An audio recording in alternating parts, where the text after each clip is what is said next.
Part of what fascinates me in this conversation with you, Laura, is that through learning about an invasive species in a particular environment, we also get to understand an ecosystem better. Like you said, our artists should be the vanguard. We should be the ones that are leading, science and all these things in our visions. And somehow we've been caught flat-footed on that. I want to turn that on its ear so that for those artists who feel that call, like create work that is the change, sell it like it's a moral imperative for the world. They say that a single Burmese python within its lifetime can eat up to about 460 animals, native animals, 460. So every python that you remove is somewhere up to 460 lives you've saved. The way I look at it is you can look at all the problems or you can look at all the solutions, right? And for me, seeing all those solutions all the time and people working on them and all those super creative ways to solve these problems, that's very inspiring. I always want to work on refining my skill as an artist to be able to create a clear vision of whatever that message is.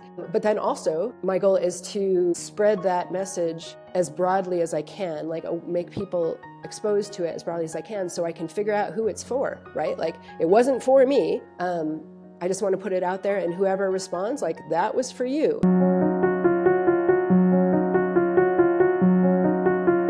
Laura, welcome to the Shades of Life Impact podcast. Thanks so much, Ingrid. I really appreciate you having me here. So you are an artist, and anybody who knows the podcast and myself know I love artists, and I love to invite artists who use their art to create real social and environmental impact. But I have to say you are the very first artist I have come across who focuses on turning invasive species into art. So it's very original, and it's going to allow us to talk today about why the problem exists in the first place. It's going to make us talk about ecosystem restoration and also, of course, the role art can play because you are very active in this area. First question, where did the idea come from originally to focus on invasive species through art? Yeah, that is actually the most common question I get, for sure. And to your point about I'm the first one you've heard of, I think I'm the first one in the world. So that you haven't heard of it isn't weird. And I say that because I work with 3 kinds of leather, and the company I buy from, and we'll go over this a little more later, I assume, but Invasive is the world's first, as far as I know, world's first leather company who focuses exclusively on invasive animal species. And I think they're the first ones ever making leather out of lionfish. And as far as I know, I'm the only fine artist working with them. So, just by association, I think I'm the first one doing that. And how the idea came along is I was already working with leather. I was making handbags, and I started working with exotic leathers, alligator in particular. I really liked. And it was right at the time when Chanel, I don't know if you know this, but Chanel dropped using alligator from their product line. And, they wrote a whole thing about how, they were doing this to save the environment or whatever. And I was really curious about that. So I happened to stumble across, because I just started researching the ethics of, right. So right now we're living in a time where leather is very forbidden, right? So I was really curious, and I looked up the ethics of using alligator, and coincidentally, right on the heels of Chanel saying that, there was an open letter to the public saying, please use alligator, from 100 conservation scientists around the world. They said, the whole reason alligators exist is because we've created a market-driven demand for them. It's a highly, highly regulated market, but they were nearly extinct in the 70s, and it is through protecting them and creating a highly regulated market that is for them that has created a financial incentive for people who own swampland that alligators live in to keep it pristine rather than to turn it into farming land or drill it for oil or whatever. So that's both better for the environment and ultimately better for the alligators. Alligators now, since 1970 they're fully back, they're thriving, and it's because of that. So that really kind of stuck in my mind. And I I was happy using alligator for a while, but then also I just started thinking like, while I fully support that industry and I love what they're doing and I love that story, it's still having to take the lives of some to save the lives of many and to take the lives of some specifically to keep people off their backs. And that, I think that didn't quite sit the way I wanted it to. So I did want to use leather. I really like it as a medium. So I just started looking into other, I kind of went searching for a leather I could feel inarguably good about using. Like, did that exist? And I had bought, prior to thinking about this, I had bought a python skin. It was a reticulated python skin. And I, looked it up, but they're not endangered. There's no story about reticulated python. But I also ran into, like some PETA videos about inhumane treatments of snakes to get their skin and stuff like that. And I was like, I want to know more about this too. I'm a big researcher. I can spend all my day learning about things. You understand? And so I was researching the ethics of snakes and where they come from and using snakeskin. And I ran across a story about these invasive Burmese pythons in the Florida Everglades and how they have to be killed. They have to be removed from the environment. They can't be sent back to where they came from because they're from here now. They have all the local pathogens and things like that. And so if you were to send them back to their native lands, they would take all those pathogens and start other kinds of problems, environmental problems there. So they just have to be removed. And one of the extremely sad things about that is that the snakes are so big that they're often full of mercury, like big fish. And so you can't eat them. They're too toxic. So people just have to kill them and discard them, which I was just like, oh, that's awful. I was wondering, actually, I wanted to ask you, wow, that's so interesting. Yeah. And so, I just teared up a little saying like that. I think that's just really sad. So, that hit me more than I expected. Yeah, I don't know why. I didn't sleep well last night, so I'm a little more emotional today. But I was like, well, somebody's got to be doing something with them. And I ran into a story of a woman who I buy my leathers from. Her name is Amy Siwi, and her handle is the Python Huntress, which is just the coolest title around. And she does just that. She hunts the pythons and then skins them and has their skins turn into leather. And then she sells them, usually to the fashion industry. But she was willing to sell them to me, and then that took off. And then soon after that, I had one, so that gave me one medium to work with. And I had worked with fish leather in the past making bags, and I was just like, well, I guess I could feel okay about that. And so I went searching for just fish leathers, and I ran into an article about Inversa, the leather company I buy from now. They're a startup. These articles had come out like just 1 month before. They were in Fast Company and a bunch of others talking about, at the time, they were only working with invasive lionfish leather, and I was like, oh, that's the same story. Like, they're doing the same thing. That's what I want. So I reached out to them and they weren't interested. I ultimately, because they're trying to sell to fashion, right? They're trying to make fashion be the driver. And I had to send them several emails and have a couple of meetings and Zoom meetings. And finally they're like, yeah, okay, we'll work with you. We'll sell you some. And then that was great. And then soon after that, they added carp from the Mississippi River, invasive carp. And so that gave me 3 different types of textures to use as my media. And the story was the same across the board. And that just kind of blew my mind. I was like, yes, this is inarguably good leather to use. They must be culled. We're not killing them because they're harassing mankind. We're killing them because we put them there by accident. They've taken over and they're killing other nature, right? Like we have to fix this problem. We caused it, we have to fix it. And so it's just like, okay, that is exactly what I wanted. And so that's kind of how it got started. And that was about 1.5 years ago. And I've spent the time since just trying to figure out how to work with them, what I wanted to do. I don't have any other artists to learn from, no other inspiration to gather from. So it's taken a while to get up. You're not like, oh, this is how you paint, right? You're like, this is, what do you do with this stuff? It's so interesting, isn't it? That it is so original. And as you said, you are a world first. I love the backstory and thank you for sharing it with us because I think it opens so many topics of discussion. I think we'll talk about fashion again a little bit later, but Yeah, when people think using leather or animal products, there are lots of controversies around this. For sure. And I love something you said about let's do our research, because I think that's exactly what we all need to do today around these topics. It's too simplistic to say this is unsustainable or this is a bad thing to do. You need to understand better what's behind it. And I think you've explained that really, really well. Thank you. I'm not sure how much people know about invasive species and the issues relating to them, and we are going to discuss that a bit further with you.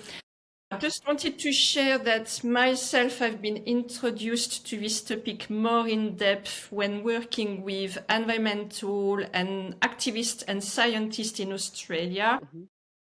Where especially the issue of, for example, feral cats and foxes in particular is well known. And it was about a year or two ago only that I've been introduced to these issues, but they are very big in Australia. And these animals were brought by European immigration waves, and they have had a devastating effect on the local native wildlife and ecosystems. Yeah.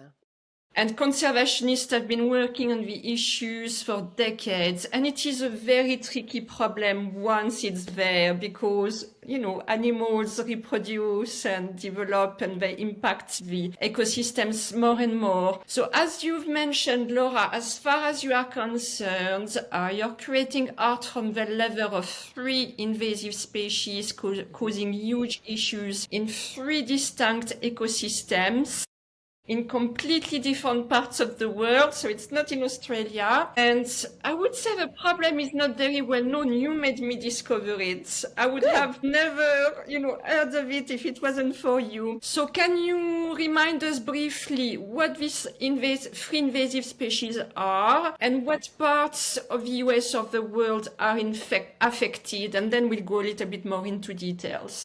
Yeah, well, actually, thanks. Good exchange. I didn't know about the cats or the foxes in Australia, so that's really fascinating to me. And just as an aside, I did in my research read that one of the worst invasive species on Earth is the house cat.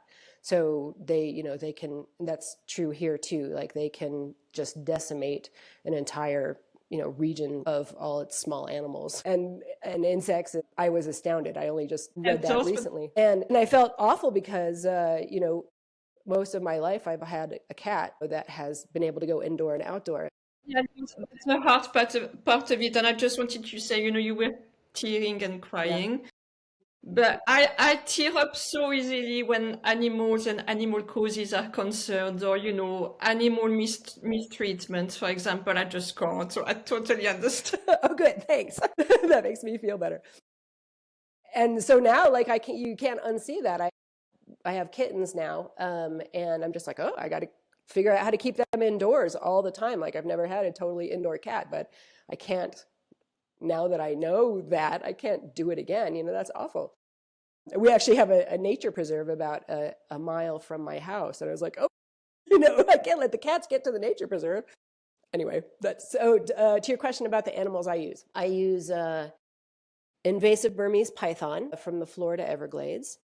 Here in the United States, use invasive lionfish, and they are invasive now all along the Western Atlantic, all the way on the United States from the coast of Boston down to Brazil, right? South America, the whole coast, including the Caribbean Sea and the Gulf of Mexico. So I'm making gestures as if you can see a map, like this is the side of the country here. So, from high mid North America to low mid South America, all of that whole coast. Okay. And then the last one, was carp. I'm starting to work with carp from the Mississippi River. For me, that's so interesting because I don't think it is issues people forcefully realize exist. And, I mentioned Australia, but they exist absolutely everywhere. And it's important to be aware because, as we are going to discuss together, they do impact an ecosystem greatly.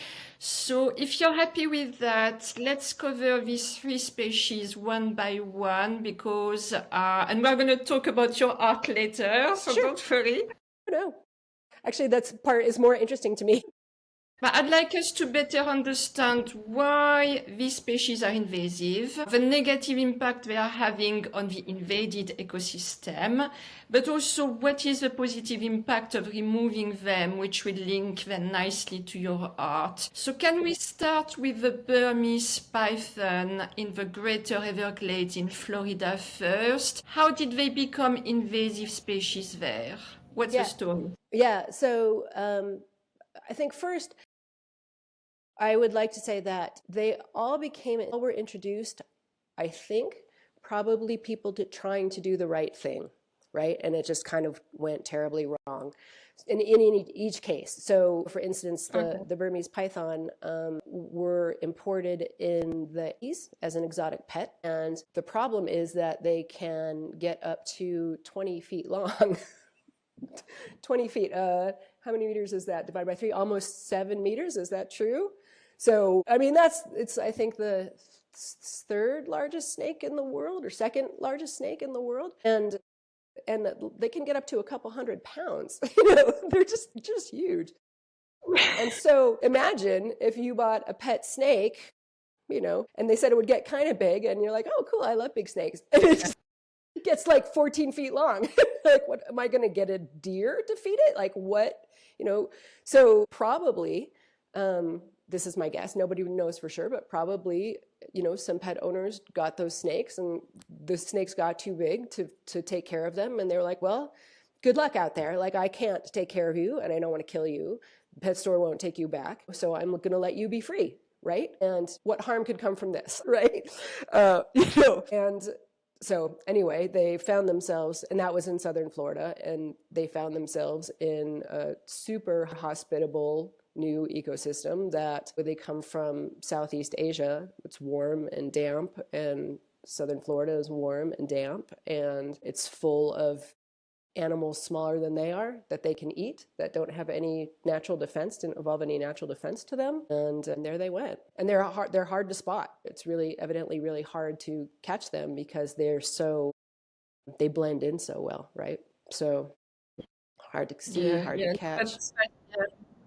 That's fascinating to know how it starts, really, because I think it also teaches us something, isn't it? So part of what fascinates me in this conversation with you, Laura, is that through learning about an invasive species in a particular environment, we also get to understand an ecosystem better. And I love learning, I love researching like you, but I love learning. Mm-hmm. So it can be the whole educational process about the places where we live and how we can understand them and protect them better, or be part of a solution where there is an existing problem already. So what can you tell us about the Greater Everglades in Florida, where the Burmese python causes unbalance? Why is this environment important? And what is the positive impact created by removing the big snake? The big snake, the huge snakes. And I think, for the record, I think that the longest one caught was maybe like 18 feet. I don't think they've caught, maybe I'm wrong. No, maybe that's not true. Maybe they've caught 21, right around there, within a foot or so of 20 feet long. So I think the biggest one that Amy Siwi, the woman I buy them from, is maybe 18 feet. That's just amazing to watch. I'll send you her Instagram. Like, that's just incredible all by itself. The snakes are like as big as my thigh around, and and I'm almost 5'10". She can't be that tall. So it's just wild to watch them fight a snake. So the Greater Everglades, and this was a question, that's a good question, and I've never been, so I actually had to look it up to answer this better. So I'm going to consult my notes, but I'm actually planning a trip for next month. So I'm really looking forward to that, to get to see it for myself. And Amy runs now a snake hunting experience. Like, you can go to Florida and hunt pythons with her, and I'm strongly considering it, but I'm also like, well, I'm not really a hunter though. I'm really just an artist. So we'll see. But the Florida, maybe that's your job. Maybe that's not my job. The Florida Everglades are just an incredible ecosystem. It covers 1.5 million acres in southern Florida, which is about 2,340 something square miles. I don't know what it is in kilometers, actually. Sorry, I didn't do the math on that one. It encompasses several different habitats. freshwater areas and cypress swamps and pineland forests and mangroves along the coastline. And it supports just a huge biodiversity with over 360 species of birds alone. Just birds, which that's amazing. I've been there in my 20s. You were? Yeah, it is so beautiful. Like one of the best memories, wonderful landscapes. I've just been watching videos about it and seeing photos about it. And I'm like, oh yeah, I definitely need to go check that out. Yeah, you will enjoy your visit. Yeah, I'm looking forward to it. And just taking, photos for inspiration for the paintings. That will be fun too. So regarding the pythons, the impact of removing them is huge. They say that a single Burmese python within its lifetime can eat up to about 460 animals, native animals, 460. So every python that you remove is somewhere up to 460 lives you've saved. And they're so big, they can get to so big that they eat everything. Like they even beat alligators sometimes, and alligators were the apex predator. So it's really out of whack with them there. And it will also, to remove one, helps protect almost 40 types of species that are already endangered in that region. So, you're protecting the lives of hundreds of animals, dozens of species. So that's kind of a big deal. And all of those, right? So all of those are part of the food web as well. So when you start removing different animals from the food web, then things tends to have sort of a ripple effect, and larger ecosystems beyond just the local one can get affected. Yeah, that really reminds me the example I gave in Australia, because this is also when some native species that are endemic, become endangered, almost to the point that they are now on the brink of extinction. And it creates a total imbalance in the ecosystem that we don't really see coming until it's almost a bit on the brink of being too late. So yeah, thank you for that. Yeah, you're welcome. I don't know about these snakes. There are over 1,000 of them. I'm trying to remember how many I'm bad at keeping numbers in my head, and I didn't jot this one down. In my head, I'm like, are there 1,800 or 18,000 on the loose, or 180,000? That's an order of magnitude, and I can't remember which one, but it's a lot. Let's pick the middle one, say 18,000. But, only 1,000 or some number like that, some very small fraction of the overall population has been caught so far. They think that it could be manageable, right? So there are all kinds of, one thing that's been fun to watch is there are all kinds of ideas about how to catch them in a larger numbers coming out. So maybe a year or so ago, someone experimented with, well, I think it was first by accident, was a small animal, maybe like a rat or something, accidentally got a sensor put on it, I'm trying to remember how that happened. It's been a while since I read that story. Anyway, it got loose, and they tracked it and found it in a snake, in the belly of a snake, right? They were like, wait, why is this, it's moving in a weird way. Like first it stopped for a long time, and now it's moving in a manner that rats or whatever don't move. So they tracked it down, found it in a snake, and then that spurred the idea of why don't we put these sensors on all kinds of animals that snakes eat, and it will take them eventually back to the nests, right? The snake will go back to its nest and we can find those. So I don't know, since I read that article, I don't know how much that's been put into practice, but when I read stuff like that, I'm just so fascinated. I'm like, oh yeah, there's a method to solve this problem. Yeah, it's actually fascinating to learn about these methods. I know, in Australia, they literally have to fence whole areas to keep foxes or cats away, to let the populations rebuild themselves, basically, which is incredible. And that's from what I remember, that's one of the only viable methods today that has actually worked really well. Otherwise, they are all in the wild, and, it's like predator prey, game. Yeah. This is what it is. Nature wins. Nature's going to win. And that's the problem, right? We upset nature. They are opportunists. You put us here, we're going to win. Yeah, exactly. It's, the normal life. That's right. So thank you love that. So let's cover the second species you use in your art creations. So you mentioned it is an invasive carp, and it brings us to the iconic Mississippi River basin. So I am not familiar with it at all, but it kind of makes me dream just to think of it.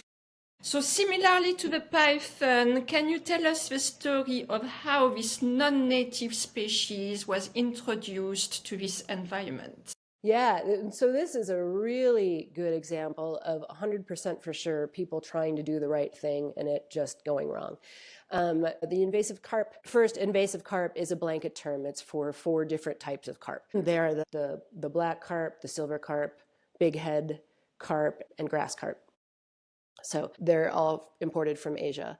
And so in 1973, they were imported by farmers. I'm just looking at my notes again, too. They were imported by fish farmers and wastewater treatment plants in Arkansas as an alternative to using chemicals in the water to help keep the water clean and free of algae, right? You're like, great idea. Nature, like that's what they do. These fish help clean ponds. Let's put them there.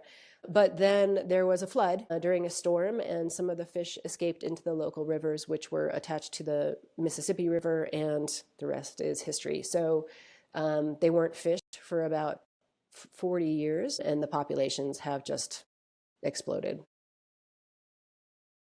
So, right. So that's like that you really have to feel bad about because like, you were trying to do the right thing. Yeah, exactly. But I don't know if I will have an expert about this in the future, probably knowing me, but it shows that when you disturb the original ecosystem, it's not as simple as 1 + 1 = 2, isn't it? Not at all. Yeah. Yeah. I mean, it's bananas.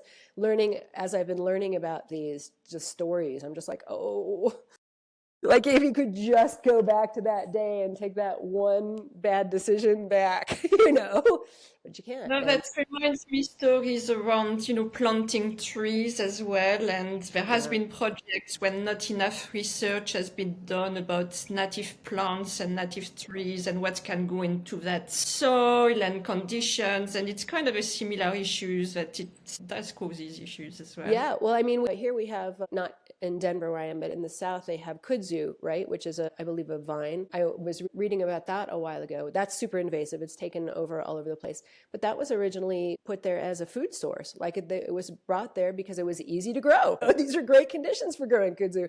And it's a great food source and then it just got out of hand. I mean, yeah, we discuss it. We discuss probably this at some point, but problems causes other opportunities as well. I had someone on the podcast actually talking about plant invasive species in the US and how they can create biomass from it for industries. Great idea.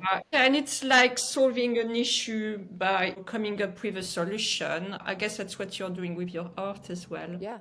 Yeah, so and again, that's another market-driven solution. I love it. That's very cool. Let's go back to the Mississippi River basin. So can you give us an overview of it? How important is this ecosystem and why?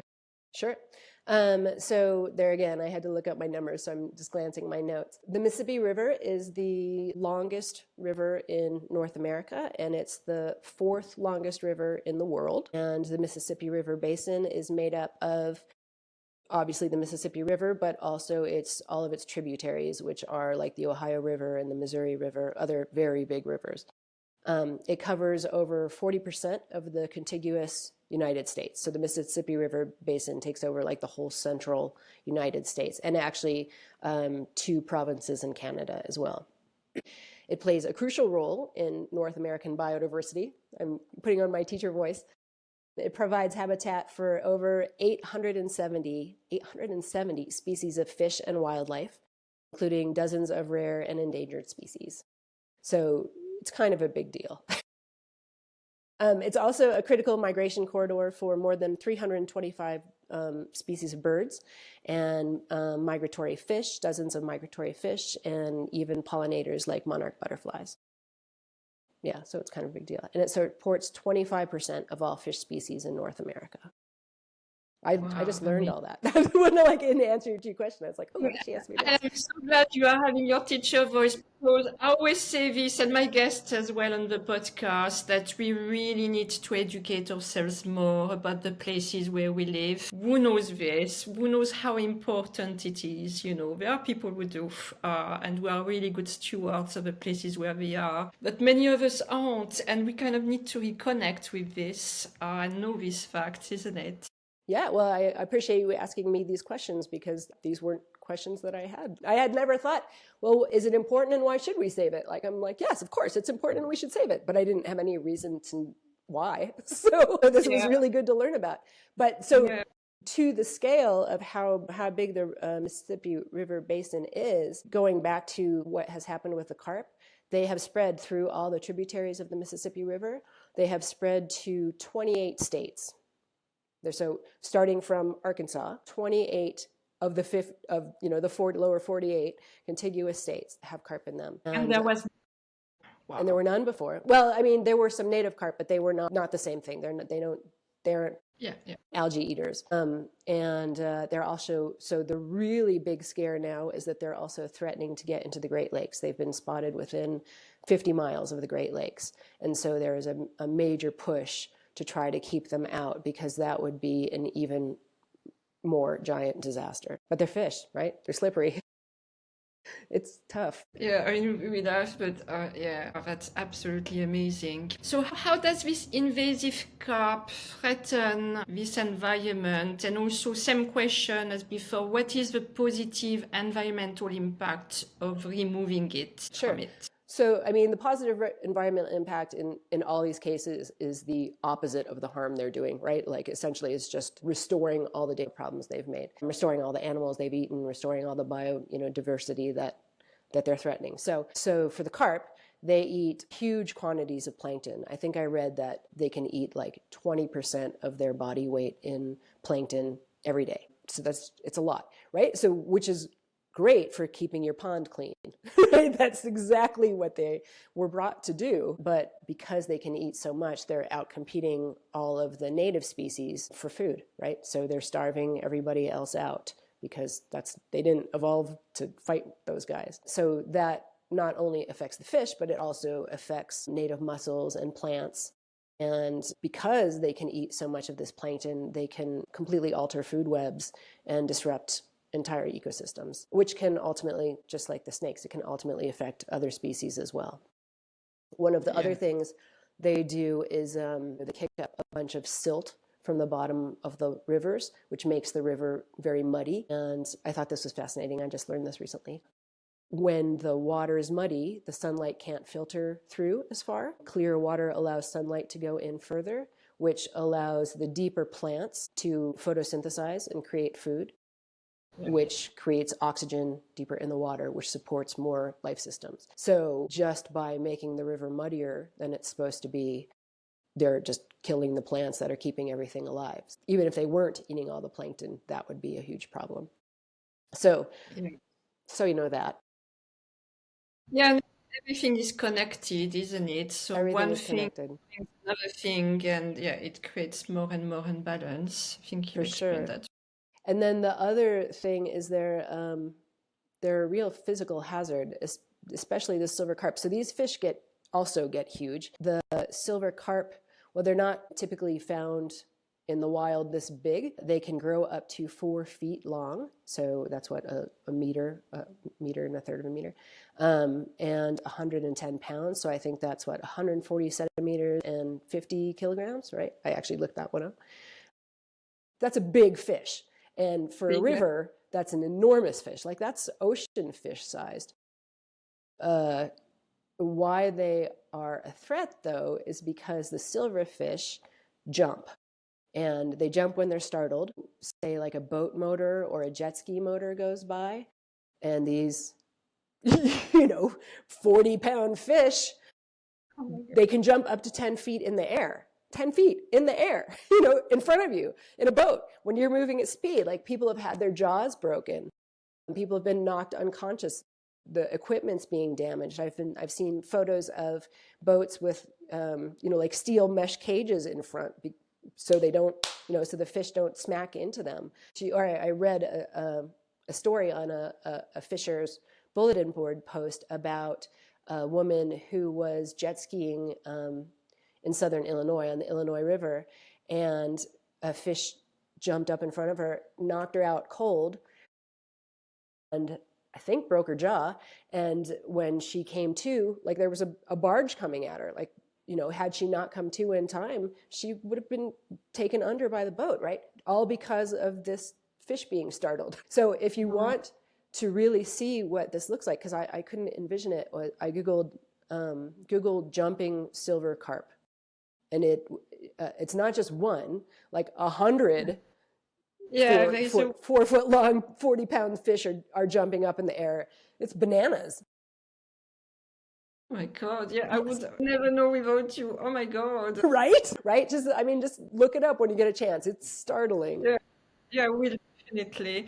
I mean, something I wanted to mention, you're making me think about, because when we talk of fish, etc., people think more about ocean conservation, which is obviously very important, but freshwater fish is also very important. And there are many species, including in the US, that are endangered. So when you have an invasive species like this massive fish you're referring to, yeah, it is a big problem, and we need to think of, of freshwaters and freshwater fish and plankton and all of this. That's also part of the ecosystems in our countries. So I'm glad that, this example also brings awareness to this particular type of ecosystem, because it's one that is not always talked about very much. So, Laura, you are a great storyteller. So let's cover the third and last species you use in your art creations. So it is the lionfish that invaded the Caribbean coral reefs. So can you also tell us the story about this fish invasion? How did that happen? Is the story different from the two others? No, it's actually very like the Python story, we think. So again, no one can go back to the very first day, but we think that the lionfish also, they're beautiful fish that are imported from the Pacific as exotic pets. They're usually found in fish tanks. They're not uncommon at all. And presumably an exotic fish tank owner just couldn't care for them anymore and set them free in the Atlantic. Again, like, what could possibly go wrong, right? But they are the first introduction, I believe, of a Pacific fish to the Atlantic that, maybe at all, that I don't know, but that has become invasive. And so that was, let's see, I think they were introduced, the first one was spotted off the coast of southern Florida, near Miami in 1985. So they were probably introduced right around then, early 80s, And it took a while for them to take off, 85. So that's 40 years ago. What exactly, right? 40 years ago. So as of last year, as of 2024, they've been found not only throughout the Caribbean, like I said, all along, now from Boston to Brazil. And I didn't provide you a map, but I can. There's a government website that has like an animated GIF. It's just a map, and it shows the red dots of sightings over the years. And it's like, like if this is the United States and here's the coast, it's like 1, maybe 1, 2, maybe like it goes down a little, it goes back up. And then about 14 years ago, it just goes, and you start seeing them all over the place. And it's more and more dots and thicker, and it spreads, and it's just exponential at that point. So we talked a little earlier about managing them, all these animals. And in this case, they say, we can't get rid of all the lionfish. Like, that's never going to happen, but we can manage them, so that's crucial. And same with the carp in the Mississippi River. We're not going to get rid of all of them. We can manage them. Yeah. The good news, at least, though, is that the carp can be eaten. They're actually big food. They're raised for food in Asia, just that the American palate hasn't taken to it yet. But, we probably will because there are a lot of them and they're huge. I remember seeing actually an example in the US, and I can't remember where it is in the US, but they have like massive frogs. Yeah, so they eat frog legs. And I think local restaurants had to start developing recipes with them. That's exactly right. Like that you eat protein is hard. Protein is hard to grow. Protein is hard to, get. So if that's the easily available protein, you figure it out. I'm gonna say this, but rather than deforesting ancient forest and clearing lands that shouldn't be cleared for cattle and etc., let's look at other source of protein where it actually does good. Yeah, right. What grows there? What grows there natively, and just manage it. Yeah, for sure. Yeah, exactly. Well, so I talked to, there's a fishery called Two Rivers Fishery in, I'm trying to remember now, Missouri, I think. I talked to the woman who started it, and they started, like 15 years ago or something. And I don't have those notes in front of me, but she was talking about, there are thousands of jobs along the Mississippi River, to pull these fish. They process them, and they are trying to incorporate them into the American diet. Right now, we're exporting a lot of this carp meat to Asia, ironically, because they have been overfished there, and here they haven't been fished for 40 years. So there's so much of them, and they're so big. She was saying that the ones that you can find, because you can only get them fished, grown in Asia, like not wild caught, ones you can get there are maybe like 5 to 9 inches long, whereas the ones you can get here, typically wild caught, which are more delicious anyway, she says, are up to, like at least start at like 18 inches long. So that's just the difference in scale. But she's trying to find ways to incorporate it into the American diet. Right now, they've created, like recently, they make like fish balls. I guess the problem with these fish is that they're very bony, and the people who grew up in the culture know how to eat them and remove the bones with no trouble, but we just don't have this kind of fish here. I've never tried it. I'd like to. So they make like a ground fish meat, like hamburger, but out of fish, and so they're trying to figure out ways to use that. But she said also recently they have a bone that is so hard that it breaks their machines. And she had a friend visiting who's a jewelry designer and was looking at it, and apparently it's like ivory. And so they're also going to start marketing that as river ivory because it behaves the same way. And so they've carved some really beautiful jewelry beads and things out of it. It's neat. So keep your eye out for that. Wow. Yeah. Interesting. Yeah, I thought so too. Like, I love the idea of, well, we have this stuff, we want to use as much of it as we can, right? It's hard to get. And so like coming up with all different ways to use it is neat. So lionfish, but apparently lionfish, I digress. Lionfish are apparently very delicious. I've never eaten them, but they're super hard to catch. Of all of them, they're probably the hardest because first of all, they have spines. And those spines are venomous. So, right, poisonous is if you eat it and it's poisonous. Venomous is if it's like, you run into their spine and it poisons you. So they are not poisonous. You can eat them. You just have to remove these spines. But they elude nets. So they don't net catch lionfish. Lionfish are all caught individually by hand with a harpoon, avoiding those spines. Their story is absolutely crazy. The numbers vary. So I'll try to give the most conservative number, but I've read that a single lionfish can lay 30,000 eggs every 4 days. 4 days times 30,000, right? Like, so catch by hand, one at a time. So that's just, you're never gonna beat that ever, right? That's like, it's just, to me, I was just like, that's flabbergasting. Yeah. It's just astounding. And the least conservative number, so this is a max, but I've read that a single lionfish can eat up to 70,000 native fish in its lifetime. So like one fish eats 70,000, and that one fish lays 30,000 eggs every 4 days, and you can only catch it one at a time by hand.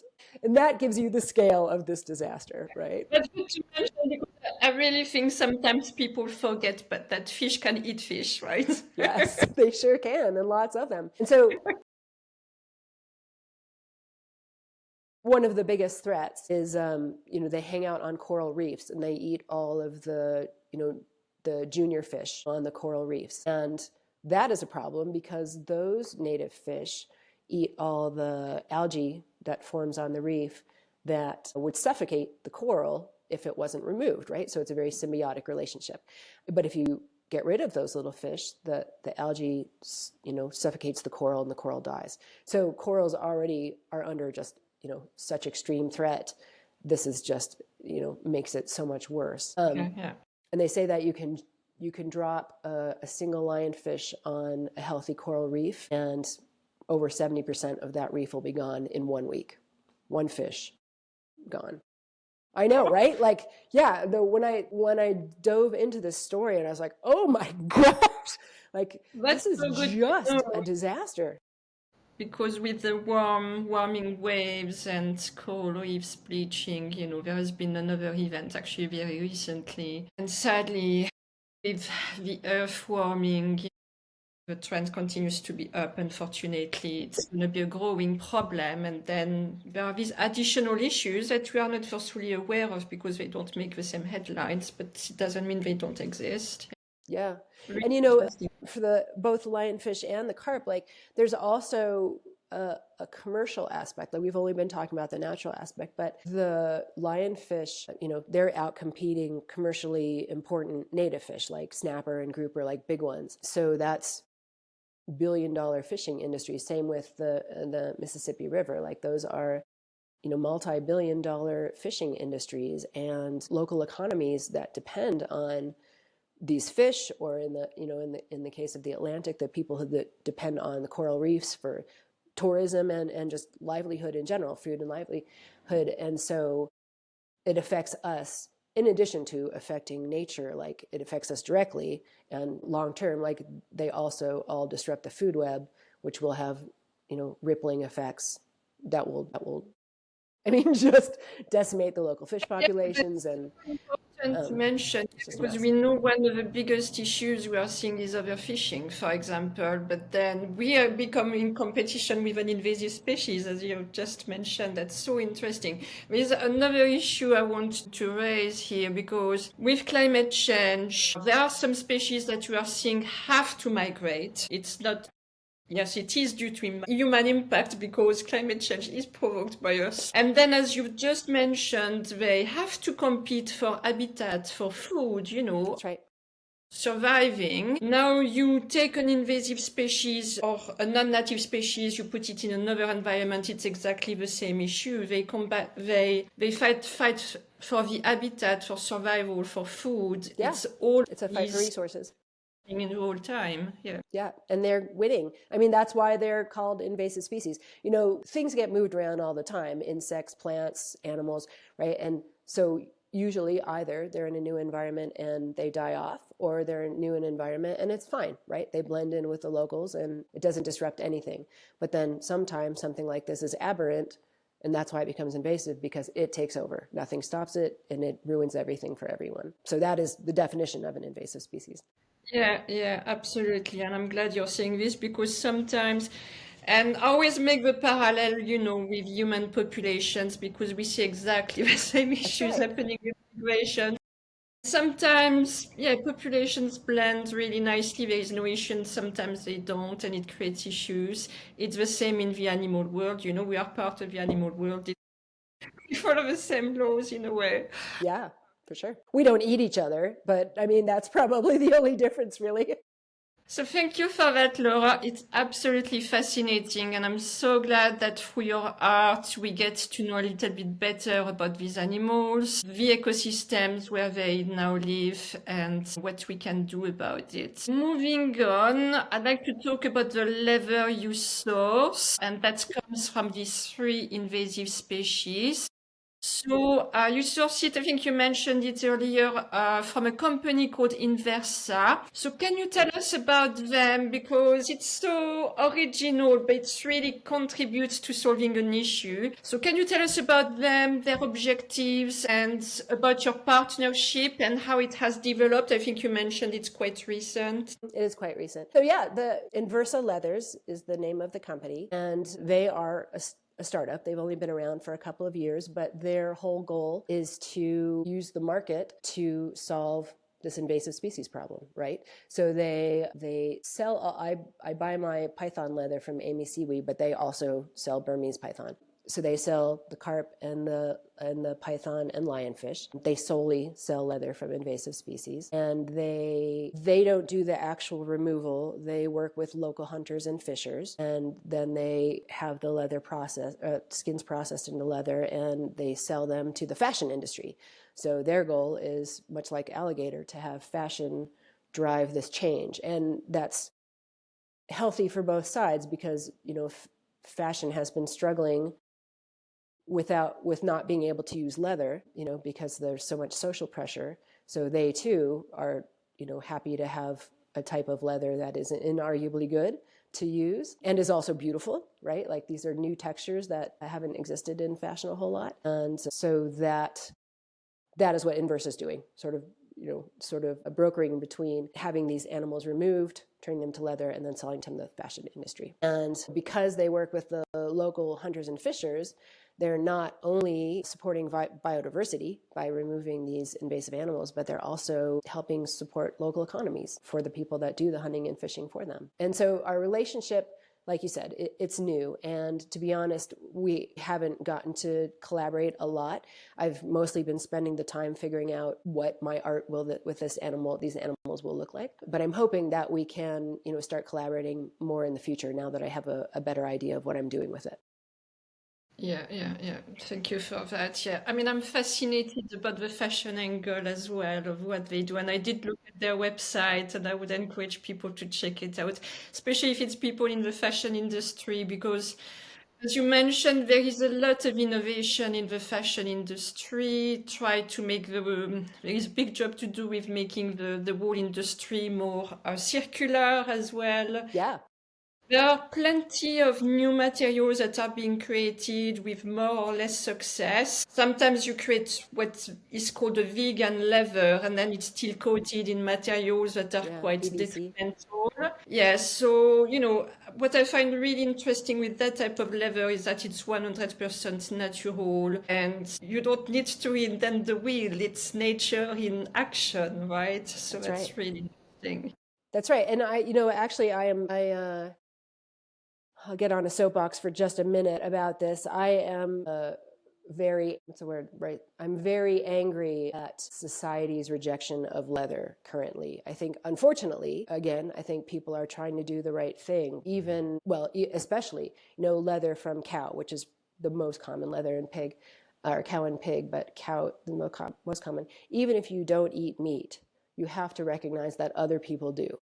And the demand for meat, like beef, has grown as China and India are developing their middle class. There's more demand for meat. And so that is what's driving this industry. And I read that they used to, 15 years ago, up to 15 years ago, be able to, anyone raising cow, they could use 100% of the skins for leather. And even like the poor quality could go to industry or whatever. But now I can't even remember the fraction that's been reduced to, but let's say arbitrarily, let's say 20%, which means you have a lot of skins to get rid of, right? Think about that. We used to be able to use them. Now they're a waste product. What do you do? And so I read something like a year's worth of cow hides can fill the entire world's landfill several times over, maybe annually. It's just, again, I don't have those numbers in front of me, but it's just staggering how many. And so now what do? Do you bury them? Do you burn them? That's a major environmental problem. So on the one hand, right, making leather is complicated and it uses some problematic chemicals, for sure.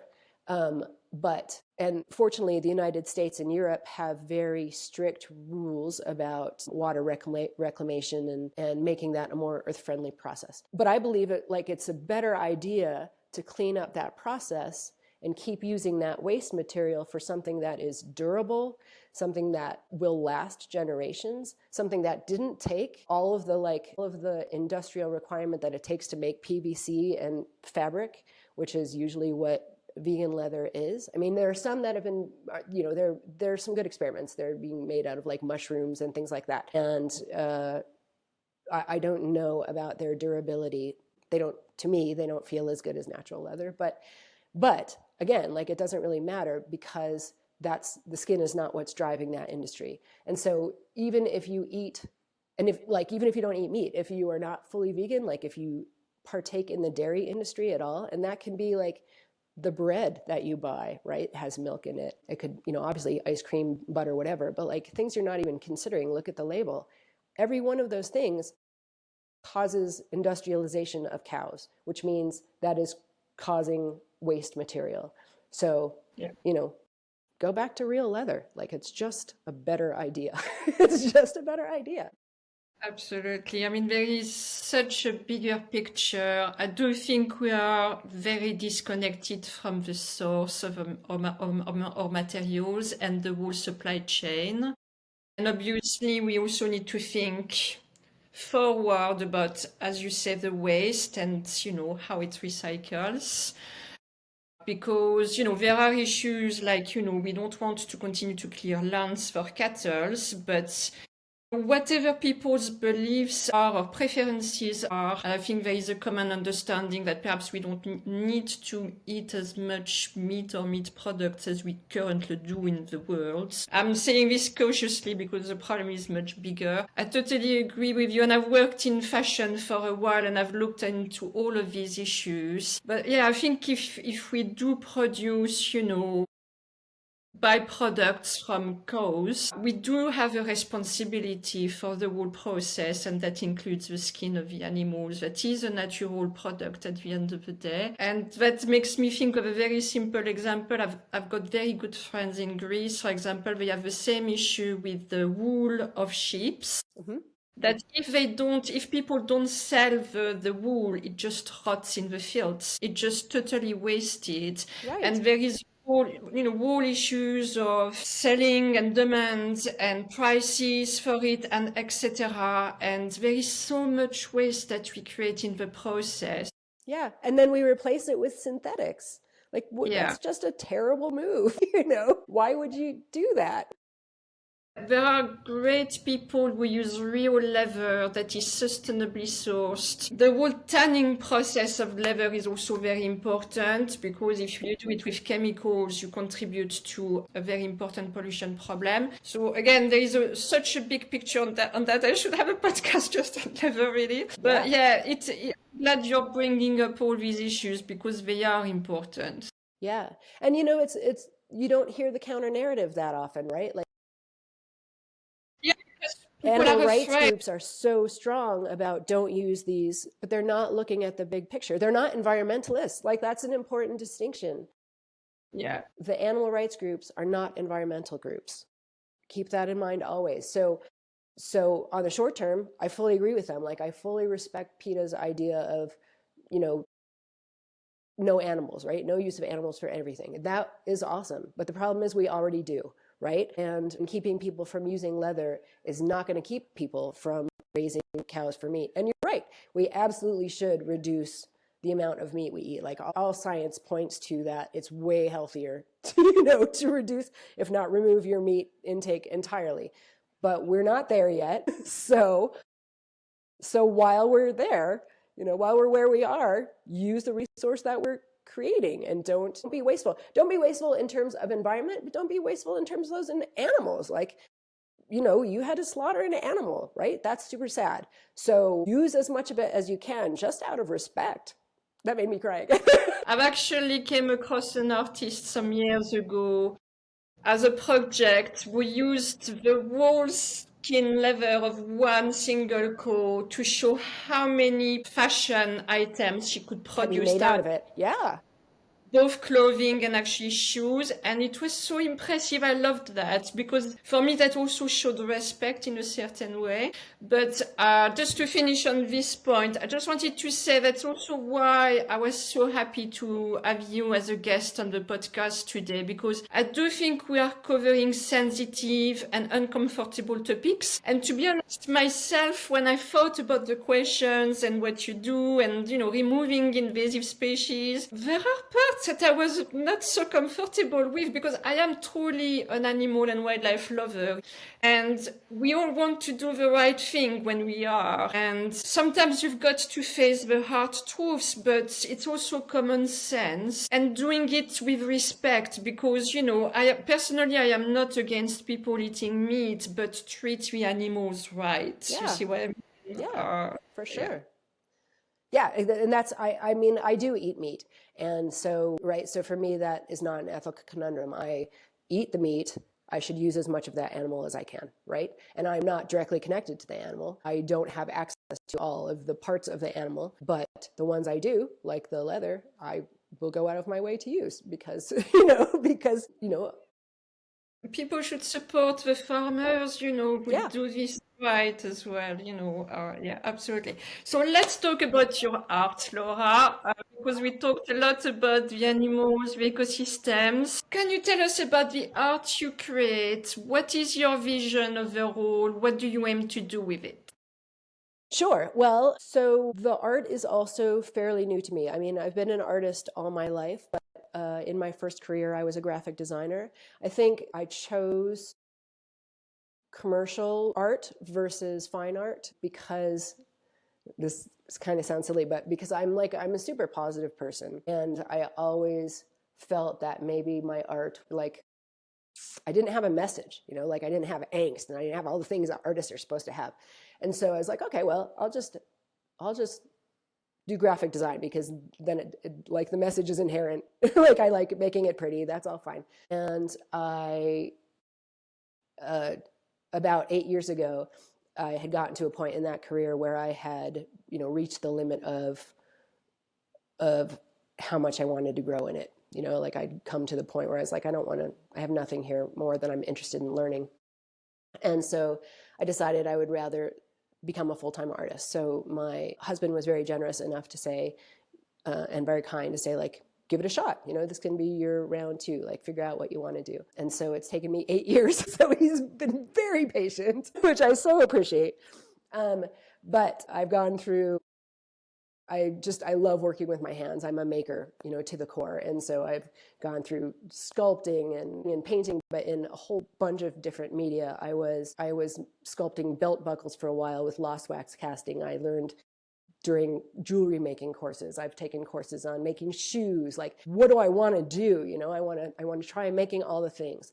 And so I finally landed on, when I was working with the leathers, I was making leather bags and I loved it, but I was making them by hand, like Hermes style, like, needle and thread. And I just had so many ideas and they took so long to make that there was no chance I was ever going to be able to realize all the things that I wanted to make. And so I was like, okay, well, I guess I'll switch to like something easier. I'll do, just an art form, it doesn't have to be a functional one, which is a real struggle for me. Like, I went to graphic design, like that's functional fine art.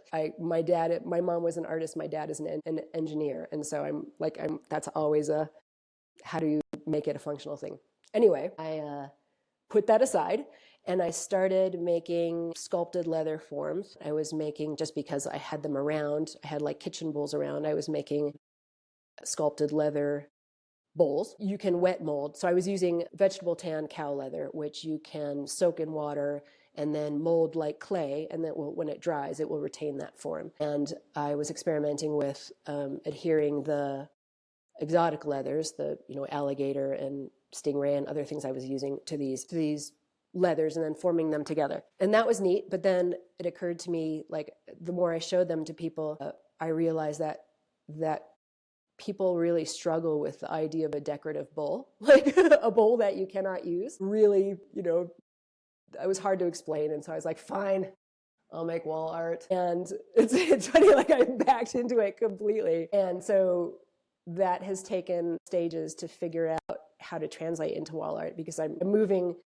from 3 dimensions to essentially just 2 dimensions, right? And so initially I made just smaller bowls and glued them to canvas. And then I had a friend had an opportunity for me that I might be able to get some art into gift bags for an event that was on Necker Island, Richard Branson's island in the Caribbean. I was like, oh, that would be amazing because they're right in Lionfish Central, right? They're being definitely affected by this. So I had to think about what kind of art I could make that could fit in like carry-ons, right? That someone could. And so I was just like, well, I guess I could make it flat, like I could cut it up and glue it to a card. And so I started experimenting with that, and I really liked it. And so I was like, why didn't I just do this? You know, like, why didn't I do this as my art? And so that is how I've gotten to now. So, Okay. so that's how I backed into flat art made out of leather from invasive animals. Fantastic. We will share some of your art in the visuals at the beginning Thanks. of the podcast so people can visualize it. But it does look different from anything else I've seen before. It really grabs your attention because of that. And when you know the backstory, the story behind it, it's just so interesting, so Thank you. unique. I mean, we said it, it's a world first. Kudos for you to, make the jump, and, artists are there to try things and bring us to, a universe that we've never seen before and make us look at things differently. And that's exactly what you're doing with your work. So it's super inspirational, and I can only wish you the best with it. It's beautiful. I do think it's functional. I love interior design. I've worked a bit in interior design, and, designers always look for pieces that tell a story where there is also craftsmanship behind it. And this is so unique Thank you. that I can only see it taking off, really. Thanks. I hope so. Fingers crossed. Because like that's also while I'm making the art for myself, I'm not quite sure how to say this before. I'm the process of making the art is for me, but the impact that I want to have is far bigger than just emotional, right? The impact, the more that I work with this, the more that I realize I can help, by using these animals. I want this to be big. Like I'm only able to make an impact if I can use a lot of the animals, right? So that means big pieces and institutional level investment, and like, because these are a big investment. These skins are a big investment. They're expensive. So like the more we can use, the more good we're doing, like real world good we're doing. And so anyway, that's what's motivating to me right now. Like, so to your point of you can see it doing well, I hope so. Because if it doesn't do well, I haven't fulfilled my goal. Yeah, I mean, the narrative, I think, is amazing. So to bring it to life a bit to people, I know you said it's not been such a long time you have worked on these pieces, but could you describe perhaps one of the pieces you've created that perhaps you are the most proud of to date, or has a good story to tell us? Sure. I don't know if the story's any good, but I would say the one I'm probably proudest of two. And they are two of the three images I gave you. One is called Twilight Tide, and that is because it's the first large, I mean, it's only a big, but large scale, like actual painting that I did on the lionfish. So I would consider that like this was the breakthrough piece. I did a small series of 4, like 5x7s before that, where I painted the skins in advance, cut them up, and then mosaiced them down. But the Twilight Tide is the first time I put all the skins on a board, sprayed them white, treated it like a canvas, and then painted on top of it. So that is like the pivotal piece. That's the method that I use now. And I just love how it turned out. The image I used, like I wasn't sure at the end. I absolutely loved it. You're an artist, so you've probably had this experience where you're like, this is amazing, I love it. And you finish it and you're like, it's not Usually that for great. me, I start, I'm like, oh, it's rubbish, it's gonna look like nothing. Oh, okay. I'm the other way around. I'm very ambitious. Like I have a lot of faith in my ability to create pretty things. But then when I'm done, I'm like, oh, it was going to be so much cooler in my head. I don't know what it was going to look like, but it wasn't this. And then I would put it away and be like, I'm never painting again. And then come back in the room like, oh, look at that. That's really cool. And so that keeps happening.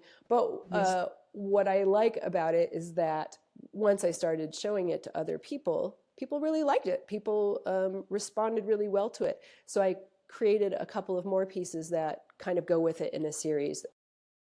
And I've been fascinated, the other piece I provided you is like of a sunset. I call that, I can't remember what I call that. I was sure when I made that, I was like, this one's going to be a hit. I like it. It's not for me, but I think it's going to be huge. And then, getting people's response back and forth. Like, some people love that one, but some people really like the other one. And, that too has been a really interesting discovery of becoming a fine artist. Is one, the work that I create is not always for me. What I'm really driven to do when I'm done may not have ended up being that I'm supposed to be the recipient of that art. And I've heard you on other podcasts, like talking about that, like being sort of a vehicle rather than like a conduit of art. I feel that a lot, because sometimes I will just be overly consumed to just create this vision. And when I create the vision, I'm like, yeah, that's not for me. But like 100 people may see it, and someone will be like, wow, that really speaks to me. And I'm like, okay, that's for you. I'm glad I was able to deliver you that message, right? You clearly needed to get it. So I'm glad I was able to give that to you. And then the other piece that I'm especially proud of is, I call it Beautiful Stranger, and it's the Python piece that I provided you an image of. And that is, I think I'm most proud of it. One, for scale, 36 inches by 52 inches. So 3 feet by a little 4.5 feet, almost 4.5 feet. That is my first version of scaling up. And it's the first large Burmese python painting I've made as well. Like each one, the nice thing has been that because I'm prolific, so I knock out a whole bunch really quickly, but I haven't been doing it for long. So each new piece, I'm learning something new every time. So there are good memories of discovery with everything I've done so far. Yeah, that's also what's interesting, and what's going to be interesting to follow you, because you're only at the beginning of a process, so you're going to be so creative with this. It's really fun to work with. Yeah. So I would just say, yeah, I think what you said about sometimes you create art that's not for yourself, I think that's from what artists have always told me, it's perhaps quite difficult, but I've always or often heard that sometimes an artist's favorite piece is not going to be what people prefer from that particular artist, and that must be so hard in a way. Yeah, this is your favorite child, and nobody loves your favorite child. This is kind of, I digress, but I sort of had a revelation about this year. And it occurred to me that like I'm like a telegram operator, where they would get a message, like essentially through the ether. And, there were words that they understood, like meeting ended, go ahead. And they would type that out. And then the recipient of that message would come get it. But while the operator understood the words, they didn't really understand the message, right?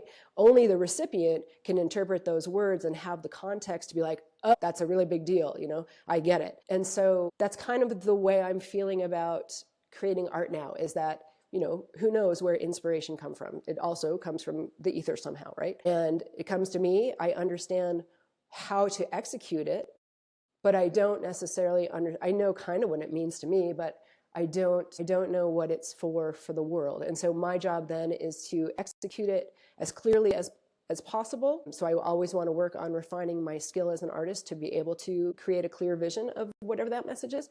But then also my goal is to spread that message as broadly as I can, like make people exposed to it as broadly as I can, so I can figure out who it's for, right? Like it wasn't for me. I just want to put it out there, and whoever responds, like that was for you. And maybe it's multiple people, maybe it's just one, but I have found that to be like the best analogy I can create. And I was talking to another, far more advanced in his career, really successful artist recently. And he really resonated with that. And he said, yeah, you know what? I don't even like naming my artwork anymore. I don't want to title it. He said, because I have found the same thing, like I'll give it a meaning, but the recipient, like someone who sees it in a gallery or on a wall or something, will have a completely different meaning that's super strong for them. And, and who am I to say that's not what that painting should be called? Like, it is to the interpreter to decide, right? The viewer to interpret the message and to decide what it's about, not for me. And so, so I was really fascinated by that too. Like, you're supposed to title all your work, but I like the idea of just being like, no, I will title from now on. I title everything gift, like gift 1, gift 2, right? Like, you decide what that, or message, I don't know yet, but something like It's really, that. I've actually got a really good friend who is in the US, who is a great painter, and he never gives a name to his paintings. Is that And why? I'd love to know. why don't you name your paintings? Because, somehow you want a point of connection, but then the connection is, you can interpret the painting for yourself. There's something I want to mention, because that's something I've discussed or heard from artists so often. And when you were talking, I have this realization that, once you put something out into the world, in reality, it is part of a bigger creative process, because people are going to look at it in a certain way and integrate it in a certain way. And you're not in control of that. It's part of their own interpretation in a way, part of a bigger creative process. Because if I take an example, I was talking about interior design. Perhaps there will be interior designers who use your pieces in interiors, and they create a whole, artistic interpretation of it within an environment. Right. And that's really beautiful as well. But, in a bigger way, there are so many things happening in the world today. So many chaotic things, but when I see people reacting to what's happening and reinterpreting it and creating videos and creating conversations, it's part of a bigger creative process, isn't it? Yeah. That point, just on a smaller scale, is part of why I liked making belt buckles and bags, like just elements of fashion. Like, I wasn't a fashion designer, but I really liked the idea of this would get incorporated just by default into someone's entire look. I wasn't designing that for them. They were. This was just an element. And so that's just a smaller microcosm of like what you're describing in the larger world, right? And I think that's it's really neat, right? This doesn't stand alone. This will never stand alone. It will always be in an environment created by someone else out of your control. I think that's cool. Yeah, absolutely. So what is the reaction of the public when they come in contact with your art? What are perhaps the most common questions or the most common reactions, feedback? Yeah, so I actually had an open studio in September, and I got a chance to have about 100 people come through and view it. So that was really great. Denver, Laura, right? In Denver, yeah, Denver, Colorado. And this was just a neighborhood. My studio is in my home, and I'm in a neighborhood artist group, and we had about like 32, I think, artists open their homes and open their studios. And so these people weren't just coming to see me. These people were coming to see art in general and art in the neighborhood. And some people did come to see me, and they would introduce themselves, because we had a flyer that had, everyone had just a little tiny bio, like a couple sentence bio and some pictures of their work. So some people came in to say, I've never heard of what you're doing, and I just wanted to see what that would look like. Like, this is new. But most people were just wandering in as part of the process. And so it was very neat to see their reactions. I would say that overall, they were favorable. Some liked the art itself, some didn't. Of course, that's always going to be the way of things.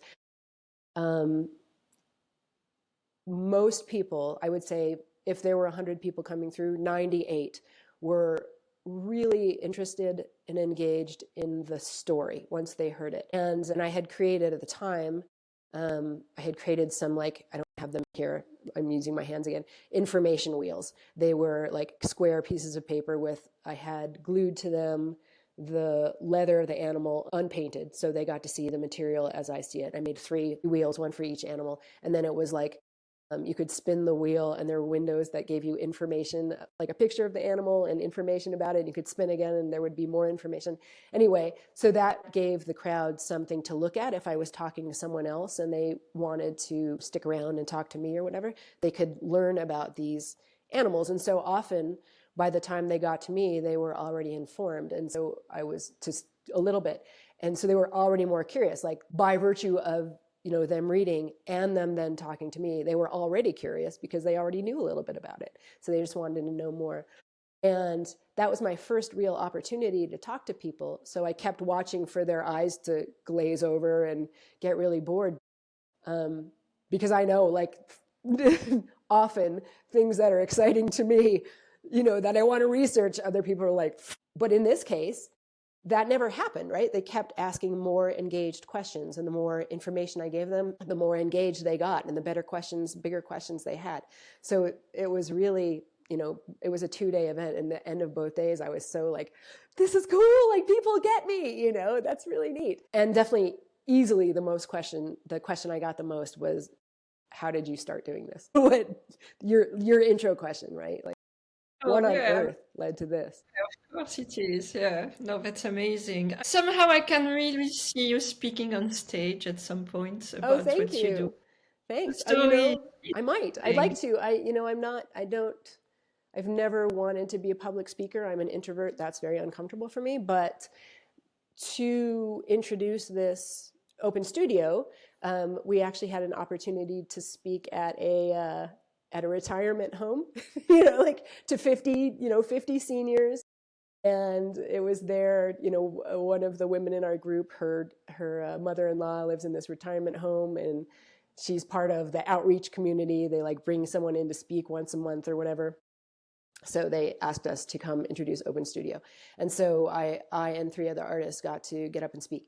Anyway, I was speaking to 50, grandparents and great-grandparents. So it was the nicest possible audience. And at the end of that, probably 45 of them lined up to come see my work and ask me about it.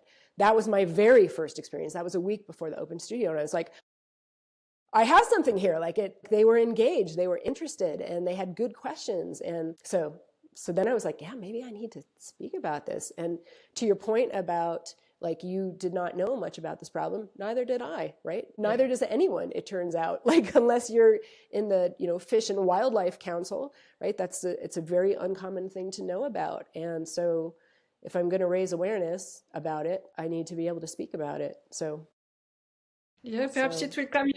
I'm an introvert as well. I'm not an extrovert. I've got a podcast today. Wow, you're doing great. Good for you. So, the more you practice, the more it comes. But I think, when you've got a great story, when, there is an objective with it, and also your art is very beautiful. Not only it has a great story, but it's also beautiful. And again, it's only the beginning. So yeah, I'm sure there will be things in the future around that. So I wanted to ask you, have you sold any of your pieces of art since you started? And who have been your art collectors? Is there a particular profile or not really? I would say not really, not yet. I have sold a few pieces. And so far, to the people that I've known that have bought them, they've just bought them really for aesthetic value. Like this is I've never seen anything like this before. That's really interesting. I'd like to have that. The people I haven't known who just bought my pieces online tend to, so far, have an association with Florida. So either they live there or their parents live there.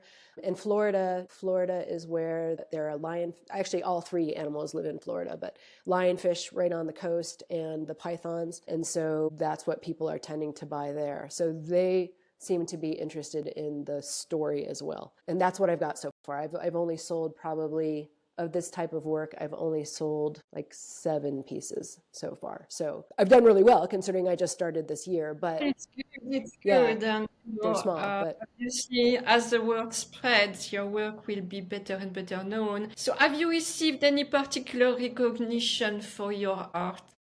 yeah. So this was very fortunate because the science behind this, none of the science behind this is my field. I'm coming out of this through the back door. I got really lucky when I started making the bowls out of the invasive species. There was a call for art for an exhibition in a Smithsonian affiliate museum. It was in Maryland. It's like I can't all of a sudden remember the name, but it was a garden with like a sculpture garden and interior art exhibition space. Anyway, it was being curated by, it was being jurred, it was a juried show. It was being jurred by a guest juror who was a fellow at the Smithsonian Environmental Research Center. So I was like, oh, I get my work in front of her. I got 2 pieces in the show and I won a juror's award. And I ended up talking with her after, and she said, oh yes, well, I work in coastal ecosystems and I'm just starting to look into invasive species. So this is like, it's interesting that you're doing this as an artist, as I'm just starting to learn all about this. And I think this is a really good solution, because, you know, at the time I'm like, I know I'm saying this is a good idea, but I don't really know. And so I'm like, science, tell me. And, you know, and she did. She gave me an award for it. And I was like, okay, that's all I need. I'm full steam ahead now. So yeah, that is the only award I've won so far. It's also the only exhibition I've been in, but it was enough to give me the confidence to keep going. So it was really lucky.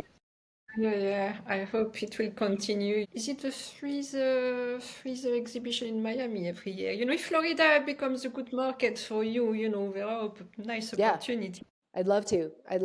Yeah. Art Basel, I'd love to get into like an environmental gallery that shows at Art Basel. I think that would be incredible. So, a few things to finish, Laura. I came across this reflection recently, and that made me think of what you do. So, it was someone who actually experienced this, and he was saying, when you're younger, you're criticized for standing out and not fitting in a mold. But things tend to change as when you're getting older, you actually become celebrated for your uniqueness and your originality. So what you create through your art is very different and original. Would you agree with this quote? And what impact would you say having your very own unique niche has had on your career path and artistic career? Well, so to your first question, how do I feel about that quote? I hope it's true. I hope that that I am recognized for the uniqueness of work and that it spreads and it's able to make a difference. I don't know yet, but I very much hope it's true. Sorry, I got stuck on that one. I would say having my own unique niche. This is by far the most unique niche that I've worked in, but like working in unexplored areas is kind of what I'm drawn to. In my first career as a graphic designer, I was an internet designer for most of it, and starting in the internet in 1995 in the USA. So I was pretty much starting when you could be a designer in the internet, pretty much day one. There wasn't much else out there yet. So I certainly went through the first part of that quote. Like I worked in the internet when it was very much not cool, and then it was briefly super cool, and then it was very much not cool again, and then it just became passé, or de rigueur, right? Like everybody was working in the internet. So then I had to go. And then, one of my first art forms was sculpting belt buckles. Like there aren't a lot of belt buckle sculptors that you know. So just making handbags, but sewing them by hands. Like I'm drawn to doing things that a lot of people aren't drawn to do. Usually that's because I'm curious, but it's also, it's a little pat on the back. I'm like, yeah, I can do that. Like not many people do that. I can do that. When I found this medium and also realized I could be the first one doing it, I was like, oh yeah, that's for me. Like that's, and it's only over time that it's grown how significant that could be, that I've understood. Yeah, one of the reasons I think I'm drawn to these areas that are unexplored is that, and I did an interview about this a while ago, is that it's harder to get imposter syndrome.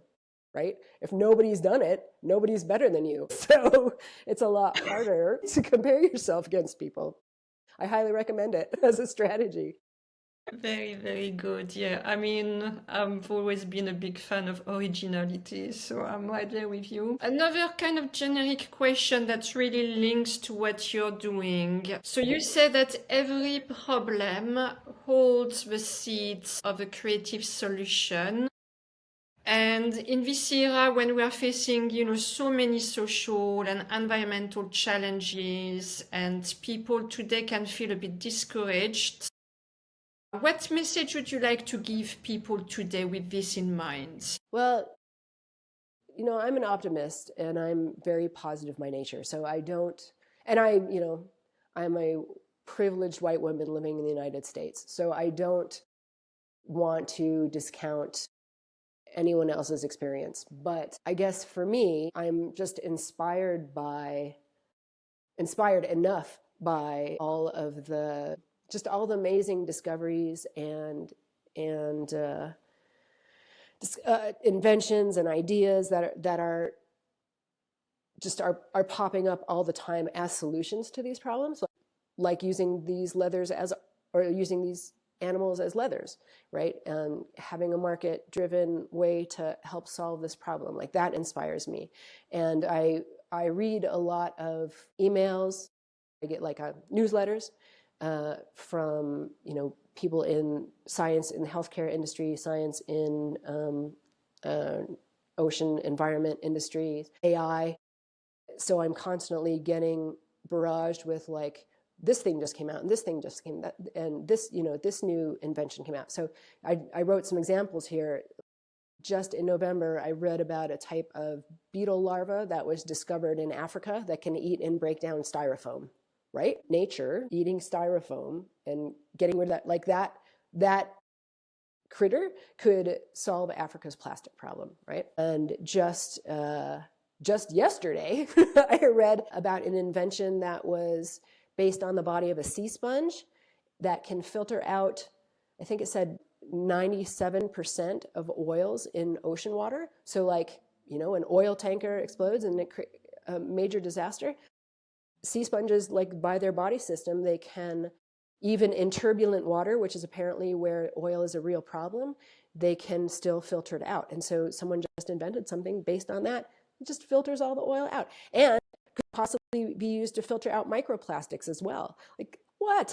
That's incredible. And also just a couple days away, maybe a month ago, I read about a new filter for desalination. I think this is obviously not my field, but I think it's electrostatic or something. The way that they change the charge allows it to pull, desalinate, so pull the salt out of the water, but they can also change the polarization or whatever, and it will pull other things that we don't want, other minerals or whatever. I'm using the wrong words, but we don't want out of the water. And prior to this invention, we have to, and again, it's been a while and the science is not, I'm not a scientist, but we had to add a chemical that converted whatever element that was in the water that we didn't want into a different form so that it could be pulled out this way, the old way.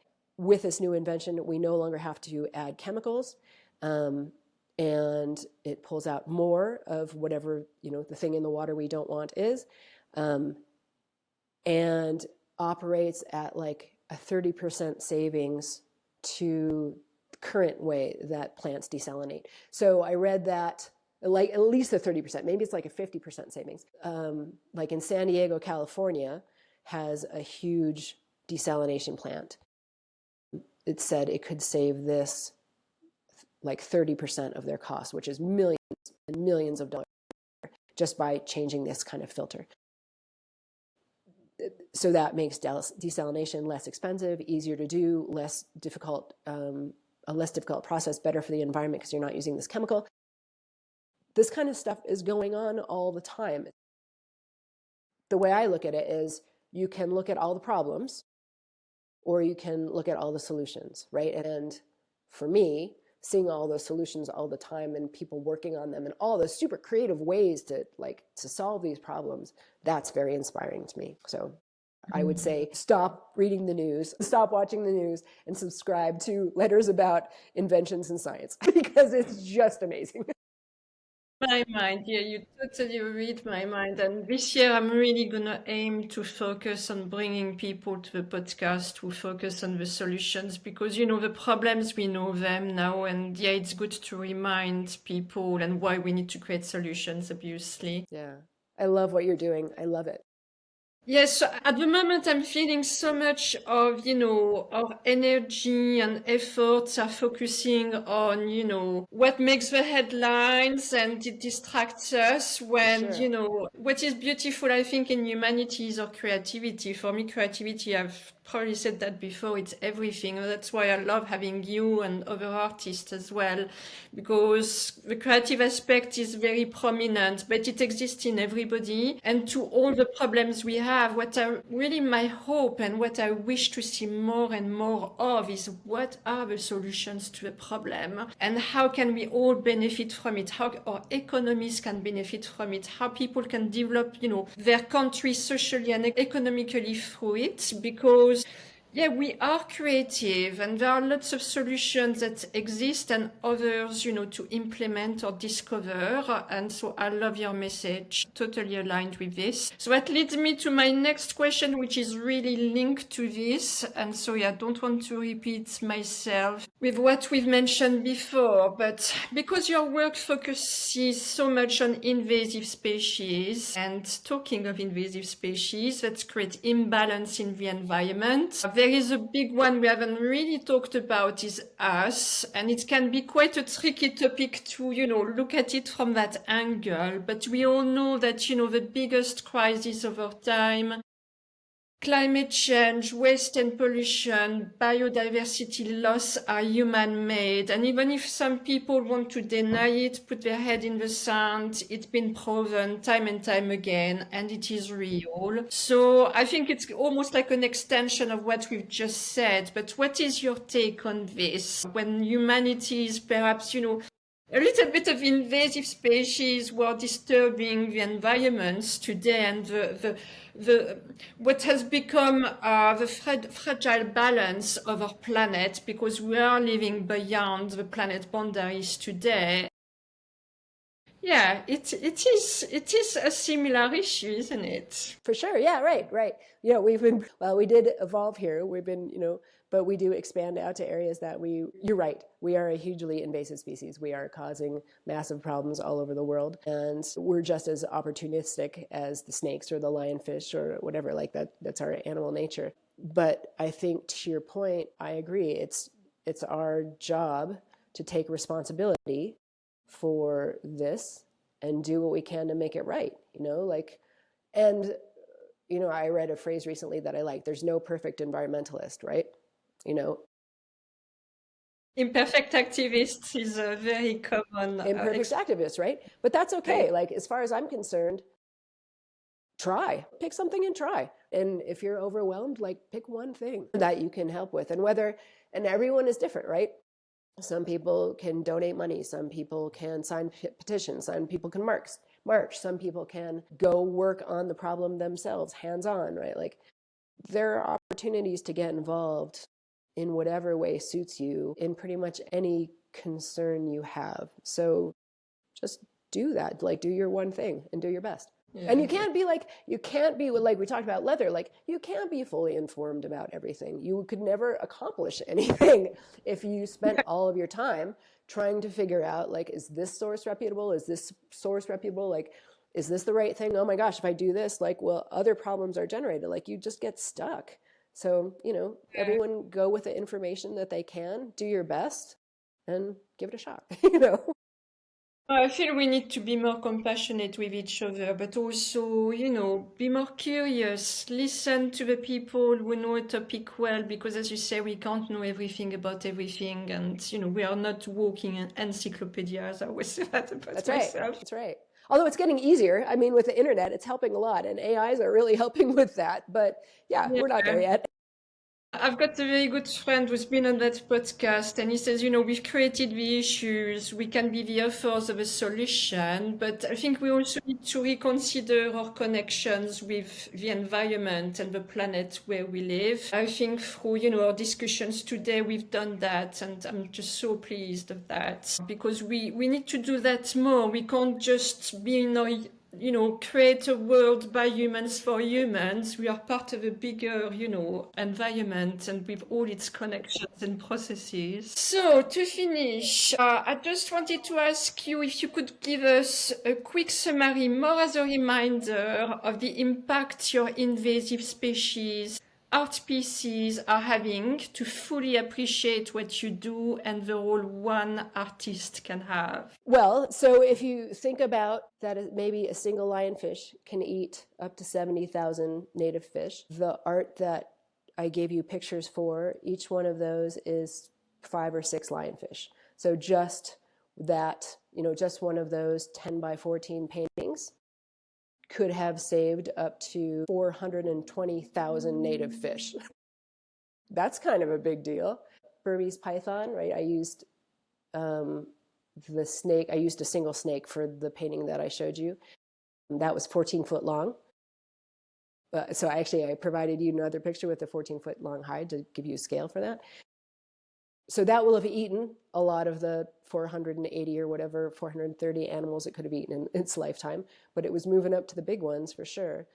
So some number of those animals I saved, or Amy saved by catching the python, but I creating financial incentive for her catching more. And, I haven't finished my first carp painting. I'm working on that right now, but I think that used like 8 of those fish. So whatever their individual impacts are, multiplied by how many I use in a canvas, multiplied by how many of those canvases I can make in a career, and the scale of them, like those are real measurable numbers. We know the impact they have on the environment. We know roughly the cost of an individual animal. And so it's just a multiplier of that. And hopefully, the other impact I'm really hoping to have with this, actually, I've learned, I think, and feel free, audience, correct me if I'm wrong, if you know anyone who's doing this, but I think I'm also the first artist in history that is following the same business model of using the market to drive positive world change. And so, right, like it's not an uncommon model in the business world. It's also been done in the environmental world with the alligators and now with these invasive leathers and with plastics. But I don't think any other artist has created work out of the medium that is the problem, right? Like by virtue of making this art, I am helping solve the problem and then using the market to scale the impact of that, right? So I can only afford to make so many pieces of so much size. But if my collectors are buying my work and hence investing money into what I'm doing, I'm spending some of that money to buy more of these leathers, invasive animal leathers, and hence creating a financial incentive for their removal through my work. Mm-hmm. And so, and it's direct. And so what I'm hoping my ultimate impact is, and actually I've decided I'm starting a movement. I've also already even written and published on LinkedIn a manifesto about it, is to inspire other artists. Like you said, our artists should be the vanguard. We should be the ones that are leading science and all these things in our visions. And somehow we've been caught flat-footed on this. And I don't know if it is the archaic, art business system where you're not supposed to talk about selling your work and, the art should be separate from the money and all those things. That holds it back. I don't know, but I want to turn that on its ear so that for those artists who feel that call, create work that is the change, sell it like it's a moral imperative for the world. This is making me cry too. And turn that story on its head. You shouldn't. You're such a beautiful soul, Laura. Thank you. I will add to this that there are really topics that sometimes can be more easily covered through art, where it's easier to spread a certain message than through other mediums, really. And I do think that, your work as a single artist is also spreading these messages, raising awareness. And that's the beauty in your current work, I think. And it has already resonated with a lot of people. I'm sure it will continue to grow. Thanks. It's hit my neighborhood in Denver. Fingers crossed we expand out from here. Okay, so last question for you. This podcast is called Shades of Life, with the idea that we each hold the power to paint life with our own colors and leave a meaningful imprint that enhances humanity and nurtures the planet. So it ties back very nicely to your mission as an artist. And I always end the podcast with the same question. If you were a color, what would it be and why? I love this question so much. I think that if I were a color, I would be the sunniest sky blue. Red years ago, I was doing an art project years ago. I was trying to make as many people smile at a time as I could.